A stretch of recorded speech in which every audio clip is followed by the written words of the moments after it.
এমন হয়েছে যে বাচ্চাগুলো আনার পরের থেকে আমার এরকম মনে হচ্ছে সবসময়। হঠাৎ যখন বাচ্চাগুলো পেয়েছিলাম তখন তো ভীষণ আনন্দ হয়েছিল, কিন্তু এখন কেন জানি না মনে হচ্ছে বাচ্চাগুলো এনে ভীষণ বড় ভুল করে ফেলেছি। তোমরা বিশ্বাস করবে না, বাচ্চাগুলো পাওয়াতে যে শুধু আমি খুশি ছিলাম এটা না, আমার পুরো পরিবার, আমার আত্মীয় স্বজন সবাই ভীষণ খুশি ছিল। আজকে চলো আমি তোমাদেরকে বাচ্চাগুলো পাওয়া থেকে বড় করা পর্যন্ত পুরো জার্নিটা তোমাদের সঙ্গে শেয়ার করব। তোমরা তো পুরনো ভিডিওটিতে দেখেছিলে যে বাচ্চাগুলো একটা গাছ থেকে পড়ে গেছে, আর বাচ্চাগুলোর আশেপাশে বাচ্চাদের মাও ছিল না। তারপরে দাদা আর ভাই দুজনে মিলেই বাচ্চাগুলোকে সংগ্রহ করে নিয়ে আসে। আসলে ওই কদিন না ভীষণ ঝোড়ো হাওয়া হচ্ছিল, আর ওই ঝোড়ো হাওয়ায় গাছের থেকে বাসা সমেত পড়ে গেছে। বাচ্চাগুলোকে ওরা পাওয়াতে সব থেকে বেশি আমি খুশি হয়েছিলাম, কারণ অনেক দিন ধরে আমার স্বপ্ন ছিল কাঠবিড়ালির বাচ্চা পোষা, আর ওই দিন আমার স্বপ্ন সম্পূর্ণ সত্যি হয়ে গেছে। তোমরা জানবে না, বাচ্চাগুলোকে আমি পুরো ওদের মায়ের মতো ভালোবাসা দিয়ে বড় করে তুলছিলাম। প্রতিদিন খাওয়া দাওয়ার পরে ওরা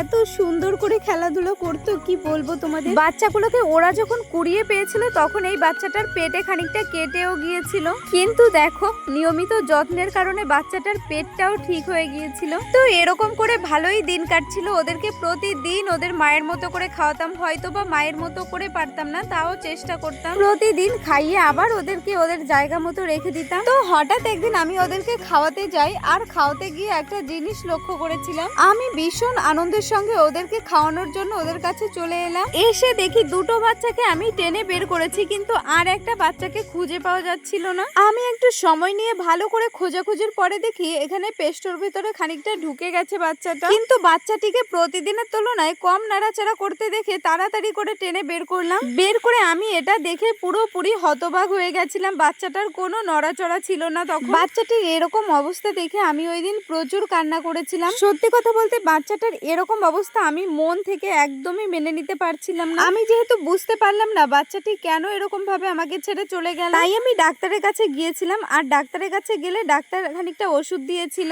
আমাদের বাজারের এই হোমিওপ্যাথিক জেঠু অনেক সুন্দর ওষুধ দেয় পশু পাখিদের জন্য, 1-2 দিনের মধ্যেই অনেক ভালো কাজ হয়। তো যাই হোক, ডাক্তারের কাছে ওষুধ খাইয়ে ঠিক 4-5 দিন বাচ্চাগুলো ভালো সুস্থই ছিল। এরপরে হঠাৎ একদিন দেখি এই বাচ্চাটিও আর নড়াচড়া করতে পারছে না। বিশ্বাস করো, এই সেকেন্ডবার এটা দেখে আমি একদমই মেনে নিতে পারলাম না। আমি জানি আমার মতো তোমরাও এই একটা জিনিসের জন্যই কোনো বাচ্চা পুষতে চাও না।